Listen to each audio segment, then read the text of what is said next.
berlatar belakang di negara Afrika Selatan. Kisah akan berfokus kepada seorang guru cantik bernama Emma yang kebetulan kala itu tengah asik mengajar di sebuah taman kanak-kanak. Tapi hari ini merupakan hari terakhir Emma mengajar sebelum memasuki liburan panjang, di mana ia pun lebih memilih akan pergi menuju rumah sang ayah guna mengisi liburannya tersebut. Lantaran diketahui hubungan dirinya bersama sang pacar saat ini sedang tidak baik-baik saja. Sebelum pergi, ia menemui seorang penjaga loker untuk mengambil tas milik sepupunya yang berisi berbagai perlengkapan kemping. Kemudian ia pun tak lupa segera menghubungi sang ayah yang diketahui merupakan mantan pasukan khusus terbaik untuk memberitahu kalau sekarang dirinya sedang dalam perjalanan menuju ke sana.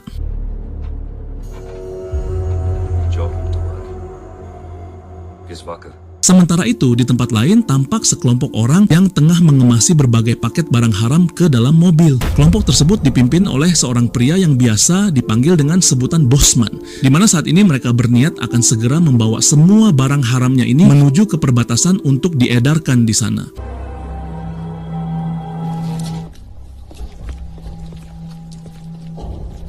Tak lama kemudian para sindikat ini pun segera berangkat dengan menggunakan 2 mobil, sekaligus salah satu anggota bernama Pete yang juga sepupu Bosman tampak terlihat gugup lantaran hari ini adalah hari pertamanya bergabung untuk bekerja sebagai supir pengantar paket narkoboy. Melihat hal tersebut, Bosman pun mencoba untuk menenangkan Pete dengan mengatakan jika semuanya akan baik-baik saja. Kembali ke Emma yang kala itu tiba-tiba mendapatkan pesan dari sang pacar jika saat ini ia sangat merindukannya. Melihat pesan itu, Emma yang sebenarnya masih sayang kepada sang pacar terpaksa turun dari mobil hanya untuk lebih dulu membalasnya. Diketahui mereka bertengkar karena Emma tak sengaja melihat pacarnya itu memukul seseorang pria. Emma yang sangat tidak suka dengan kekerasan tentu saja sangat marah dan merasa kecewa terhadap sikap pacarnya itu. Namun sang kekasih mencoba memberikan alasan kalau dirinya hanya berusaha untuk membela diri sehingga ia pun harus terpaksa melakukan pemukulan.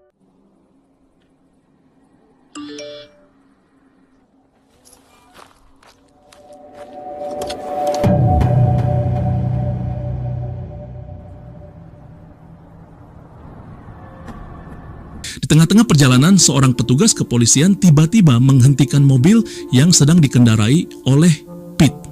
Pete yang saat itu sama sekali tak bisa menyembunyikan rasa cemasnya. Ia begitu gugup ketika polisi ini memintanya untuk menunjukkan identitas pengemudi. Jelas hal tersebut tentu saja membuat si polisi menjadi curiga dan ingin melihat apa yang sebenarnya mereka bawa di belakang.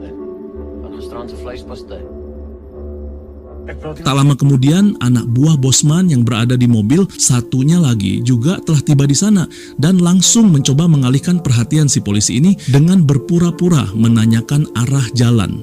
Namun rupanya itu tak membuatnya terkecoh dan malah terus memaksa agar Pete dan Bosman menunjukkan apa yang mereka bawa.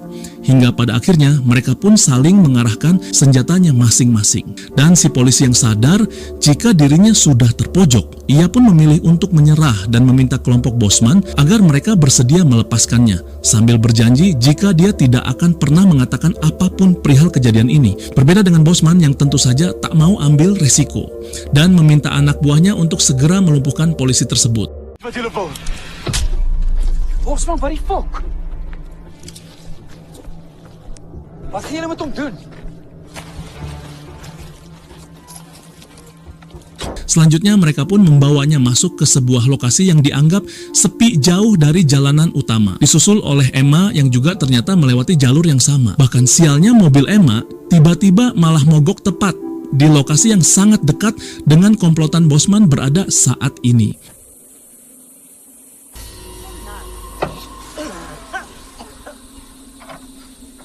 Di sini ia pun mencoba untuk menghubungi ayahnya, namun sayangnya di sana tak bisa mendapatkan sinyal sama sekali. Sementara itu, Bosman dan para anak buahnya berniat akan segera menghabisi si polisi sebagai langkah terakhir untuk menghilangkan jejak atas apa yang telah mereka perbuat. Kemudian ia pun menyuruh Pete sepupunya ini untuk menjadi algojo, namun Pete yang sama sekali tak mengerti cara menggunakan senjata. Bosman pun meminta Pete melakukan pemanasan sekaligus latihan dengan batu yang menjadi targetnya.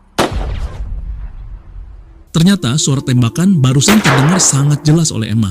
Emma yang mengira jika tembakan tersebut berasal dari orang yang sedang berburu, lantas ia pun mengambil botol untuk meminta air kepada mereka, di mana air tersebut akan Emma gunakan untuk mengisi radiator mobilnya yang kering. Di sisi lain, Bosman menyuruh Pete untuk segera menghabisi si polisi ini saat itu juga. Tepat ketika Emma sudah sampai di sana dan bisa melihat dengan mata kepalanya sendiri saat polisi tak berdosa ini telah dihabisi.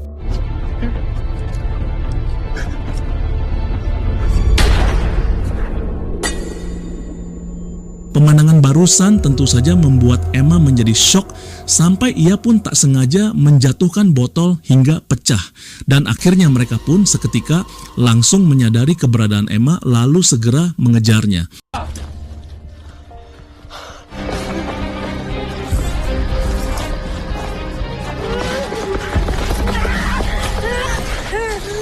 Mereka pun bisa menangkap gadis berambut pirang ini dengan sangat mudah, lalu kemudian membawanya ke hadapan Bosman. Salah satu anak buah Bosman bernama Bula mendapat kesempatan untuk menikmatinya lebih dulu sebelum ia menghabisinya. Tanpa sedikit pun mereka sadari jika ternyata si polisi ini masih hidup dan mengendap-endap masuk ke dalam mobil.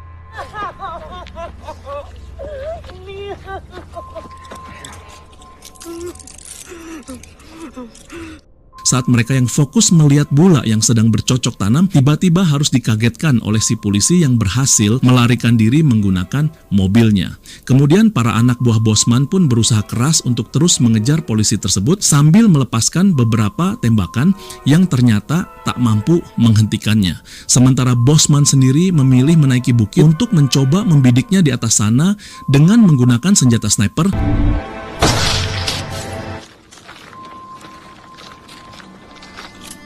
Dan sekarang polisi malang ini pun sudah benar-benar pindah alam. Namun di sisi lain mereka telah meninggalkan Emma seorang diri yang kala itu mampu melepaskan borgol di tangannya, lalu segera bergegas pergi meninggalkan tempat tersebut untuk kemudian mengambil tas berisi alat camping yang tersimpan di mobilnya.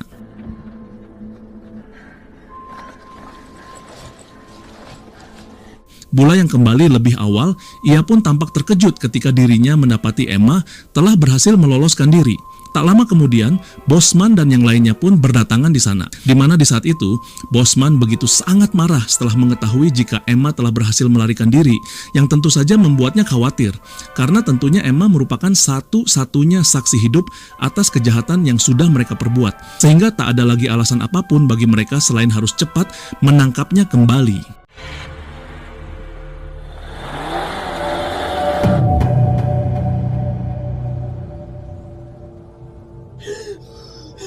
Sementara itu di tempat lain, Emma tengah beristirahat di balik batu besar dengan wajah yang tampak syok, seolah tak percaya dengan apa yang sedang terjadi kepadanya saat ini. Namun meskipun begitu, Emma sadar kalau sekarang dirinya tak memiliki banyak waktu dan segera mengambil teropong, sebilah pisau, dan juga sekantong obat. Beralih kepada sang ayah yang sudah mulai merasa cemas menunggu putri sematawayangnya yang tak kunjung datang hingga sampai saat ini. Ia pun sudah beberapa kali mencoba menghubungi sang anak, namun sama sekali tak bisa tersambung.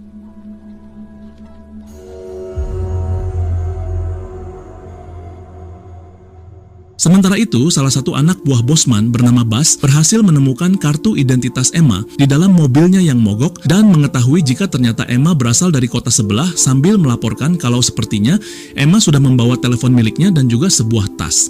Lalu kemudian Pete menyampaikan kepada Bosman kalau dirinya bisa melacak Emma melalui jejak kaki yang ditinggalkan lantaran ia mengaku pernah bekerja dan memiliki pengalaman sebagai petugas penjaga hutan. Setelah semuanya berkumpul, mereka mulai bergegas mencari Emma melalui jejak kaki yang telah ditinggalkannya.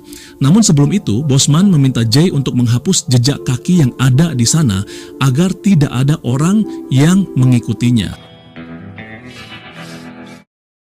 Singkat cerita, kelompok Bosman pun sudah tiba di batu besar, tempat terakhir Emma beristirahat, dan hanya menemukan tas kemping saja di sana. Sehingga mereka pun memilih untuk kembali melanjutkan pencariannya dengan Emma sendiri yang tengah memantau pergerakan mereka menggunakan teropong yang ia bawa. Di sini Emma yang mulai menyadari kalau mereka bisa melacak keberadaannya melalui jejak kaki yang telah ditinggalkan. Maka saat itu juga Emma mencoba untuk membuat mereka kebingungan, yaitu dengan membuat beberapa jejak kaki palsu hingga sampai 3 arah sekaligus.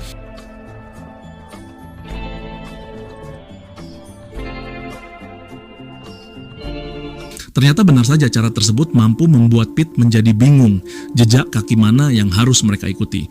Sehingga Bosman pun meminta para anak buahnya ini untuk berpencar menjadi 3 kelompok agar lebih efektif. Ek neek nie met jou nie. Kyk, Wat die in Boela daai spoor. Daar's Jay hier af. Ek het pixel die. Di sisi lain muncul seorang pengendara yang secara tiba-tiba lewat di sana dan melihat mobil Emma di pinggir jalan, di mana orang tersebut kebetulan merupakan sahabat baik ayahnya Emma. Lantas dia pun mencoba beberapa kali memanggil nama Emma, namun sama sekali tidak ada jawaban. Kemudian dia lanjut pergi menuju tempat yang mampu menangkap sinyal guna menghubungi ayah Emma, dan ketika dirinya mendengar kabar tersebut, ayah Emma pun tampak terkejut serta memutuskan untuk segera datang ke lokasi saat itu juga. Sedangkan Emma sendiri saat ini ia berhasil menemukan sebuah penampungan air. Namun tentunya ia sadar kalau sepertinya air tersebut telah terkontaminasi sehingga lebih dulu disterilkan di dalam botol dengan mencampurkan obat pembersih. Dan di waktu bersamaan, tampak Bula dan Jay telah sampai di ujung bukit dan bisa melihat pergerakan Emma dengan jelas di atas sana.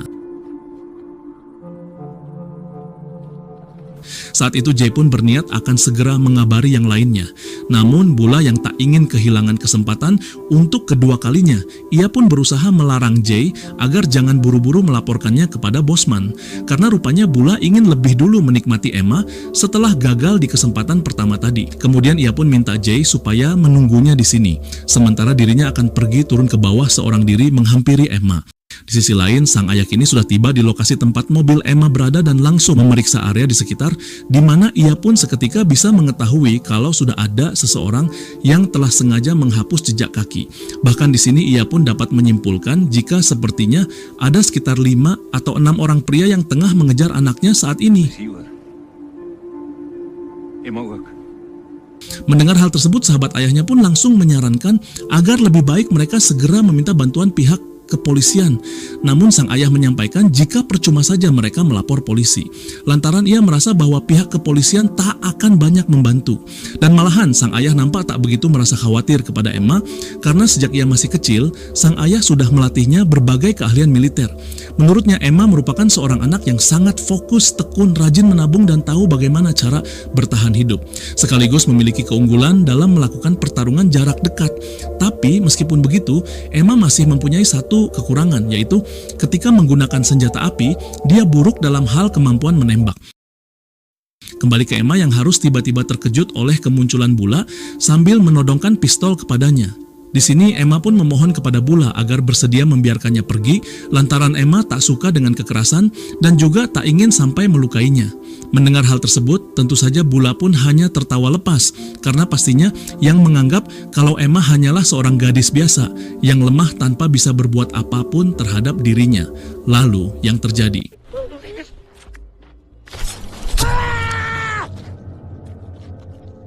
Sementara Jay yang sedari tadi sudah menunggu cukup lama, ia pun mencoba beberapa kali memanggil Bula, namun sama sekali tak ada jawaban. Lantas Jay segera melaporkan kepada yang lainnya kalau saat ini ia telah menemukan keberadaan Emma, di mana panggilan barusan terdengar juga dengan begitu jelas oleh Emma melalui radio HT milik Bula. Lalu di sini ia pun langsung mengambil radio serta senjata milik Bula dan kemudian segera bergegas pergi meninggalkan tempat tersebut. Kala itu Jay melihat pergerakan Emma yang tengah berusaha melarikan diri dari sana.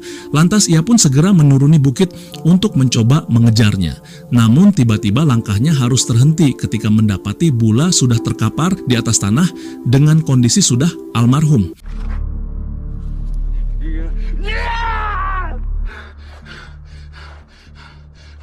Kemudian saat itu ia pun langsung melaporkannya kepada yang lainnya sekaligus meminta mereka agar segera mendatangi lokasinya.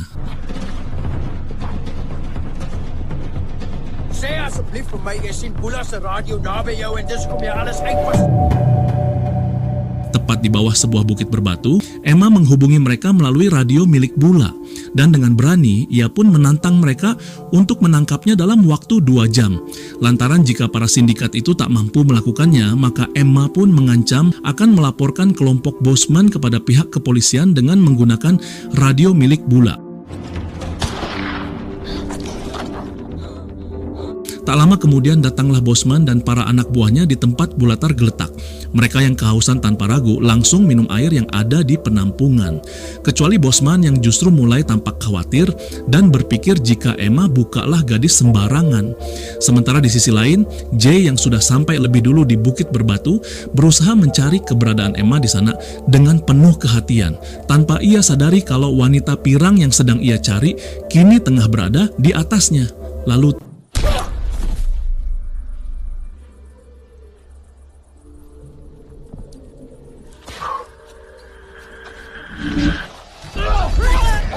Dis alles jou skuld.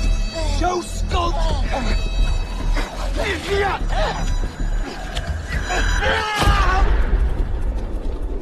Sê my jy het dit.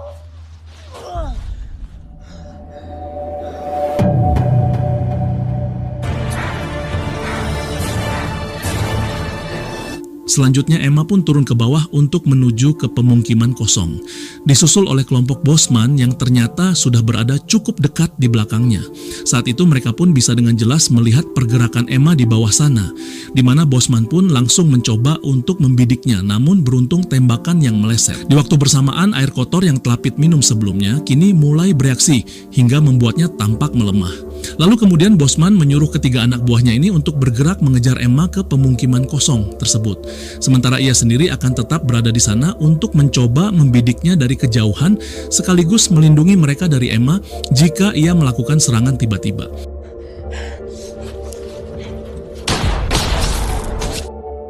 Setelah sedikit memberi serangan kepada 3 orang anak buah Bosman, Emma pun segera masuk ke dalam sebuah rumah kosong dan langsung memikirkan sesuatu untuk bagaimana caranya menghadapi mereka.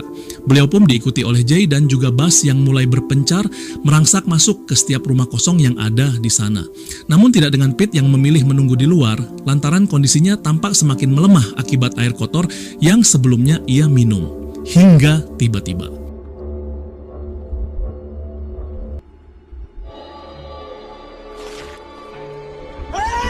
singkat cerita, Emma pun bisa menghabisi Jay dengan cara yang cukup sadis. Sementara Bosman yang melihat Pete hanya berdiam diri di luar, ia pun memintanya agar segera masuk ke dalam rumah untuk ikut mencari Emma bersama yang lain. Dengan wajah yang ketakutan, ia pun terpaksa mengikuti perintah Bosman untuk masuk ke rumah itu guna mencari keberadaan Emma. Di sana sambil gemetaran mengarahkan pistolnya ke depan. Tapi di sini Emma pun bisa dengan mudah menyerang pria ini yang tampak gemetar setelah Emma mengancamnya dengan sebilah pisau. Sambil merengek, Pete memohon agar Emma melepaskannya sekaligus berjanji kalau ia akan menjauh dan tak akan mengabari yang lain. Emma yang merasa kasihan juga percaya kepadanya. Akhirnya ia pun melepaskan Pete begitu saja untuk segera pergi dari sana. Namun setelah tiba di luar ternyata si jangkar sirit Pete malah terus berteriak untuk memberitahu rekannya tentang keberadaan Emma saat ini. Lalu tiba-tiba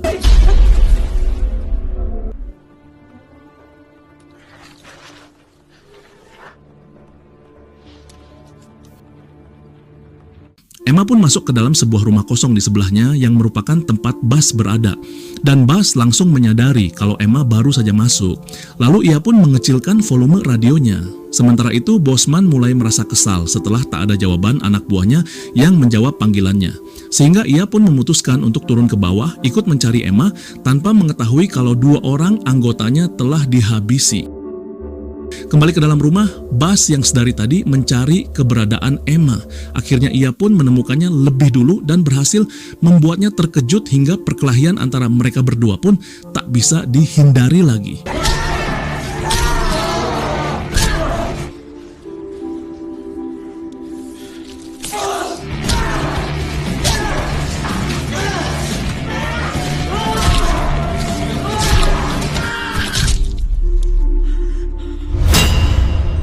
Setelah menghabisi Bas dengan menggunakan setrikaan, Emma pun segera keluar dari rumah tersebut dan ternyata sudah ada Bosman yang tengah menunggunya sambil mengarahkan senpinya ke arah Emma.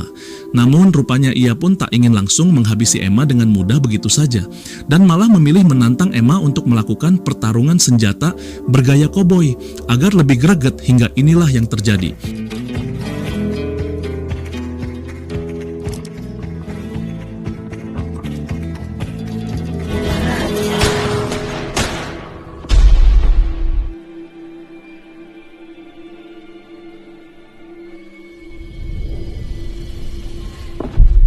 Sampai pada akhirnya Emma pun berhasil menghabisi ketua gembong narkoboy tersebut justru dengan cara yang selama ini sulit untuk ia kuasai, yaitu menembak, di mana saat itu ia pun berusaha bangkit sambil menahan rasa sakit akibat luka tembak setelah satu peluru yang dilesatkan oleh Bosman bersarang tepat di bagian bahunya.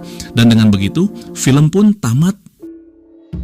Terima kasih sudah menonton sampai selesai. Yang sudah subscribe dan like, saya doakan semoga kalian sehat selalu, ditambah lagi rezekinya, dan menjadi orang sukses di masa depan.